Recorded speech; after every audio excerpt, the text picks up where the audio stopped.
వచనం, ఆయన నామము కొరకు అవమానము పొందుటకు పాత్రులని ఎంచబడినందున వారు సంతోషించుచు మహాసభ ఎదుట నుండి వెళ్ళిపోయి. ఈరోజు క్రైస్తవులు హింసలు, ఇబ్బందులు, సేవకులు కొట్టడం, దూషించడం, అవమానపరచడం జరుగుతుంటే మేము దానికి పాత్రులను, మేము దానికి ఏర్పరచబడిన వారని సంతోషించుతూ ఆ సభ నుండి బయటికి వెళ్ళిపోయినారంట. ఈరోజు నిన్ను స్టేషన్కి తీసుకుపోతారా? ఈరోజు నువ్వు సంఘం పెట్టకూడదు నిలబెడుతున్నారా? ఈరోజు నువ్వు సంఘం జరపకూడదు నీ మీదకి దాడిగా వస్తున్నట్లయితే నీవు ఆ శిక్షకు పాత్రలను ఎంచి నువ్వు సంతోషించాలి. మత్తయి సువార్త 5వ అధ్యాయంలో 11 నుంచి 12 చూస్తే, మీ మీద చెడ్డ మాటలెల్లా పలికినప్పుడు, మిమ్మల్ని నిందించి, హింసించి, దూషించినప్పుడల్లా మీరు ఏం చేయమన్నాడు? సంతోషించమన్నాడు. ఈ సంతోషం ఎప్పుడు వస్తుందంటే నీవు దేవునితో లింక్ అయినప్పుడు, దేవునితో నువ్వు కనెక్ట్ అయినప్పుడు ఆ విషయాన్ని నువ్వు అయితే అర్థం చేసుకోగలవు.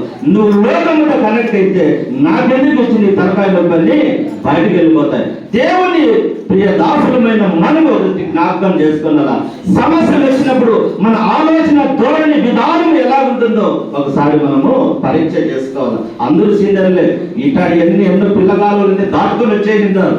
ఎందుకంటే ఎన్నో శ్రమలు సంఘం స్థాపించేటప్పటి నుంచి మీరు ఎప్పటి నుంచో శ్రమలు అనుభవిస్తూ ఉంటారు ఇక్కడ. నాకు ఆ విషయం తెలుసు. ఎందుకంటే శ్రమలమైన సంఘం పుట్టింది, శ్రమలమైన పరలోక రాజ్యానికి ఎత్తబడుతుంది. ఇది మాత్రం మర్చిపోకూడదు. క్రైస్తవ సంఘము యేసుక్రీస్తును మరి హింసించినట్టు సంఘము ఆ తరువాత నుంచి మొదటి శతాబ్దం నుండి హింసలలోనే పుట్టింది, హింసలలోనే పెరిగింది, హింసలలోనే అభివృద్ధి చెంది పరలోకానికి పోయేది కూడా సంఘం అనే మాట మనము మర్చిపోకూడదు.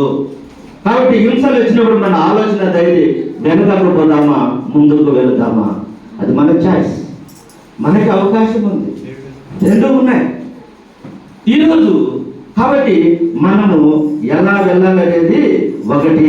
శోధనలో పడినప్పుడు మా ఆనందం అని ఎంచుకున్నాం, సంతోషిస్తాం. తర్వాత మన వైఖరి ఎలాగుంది చెప్తే, ఇప్పుడు వనరు అడగాలి. మూడోది, రెండేది ఏమున్నది పైన చిన్న అక్షరాలు ఉంటారు.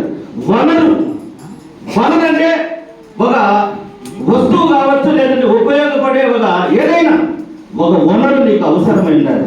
ఆ వనరు ఏదంటే ఆ 5వ వచనంలో, యాకోబు రాసిన పత్రిక 1వ అధ్యాయం 5వ వచనంలో చూస్తే, మీలో ఎవరికైనాను జ్ఞానం పొదువుగా ఉంటే వాడు నన్ను అడగవాలి. ఎవరికైనా జ్ఞానం పొదువుగా ఉంటే నన్ను అడగాలి. దేవా, నేను ఇబ్బంది పరిస్థితుల్లో నేనున్నాను, శ్రమలలో నేనున్నాను,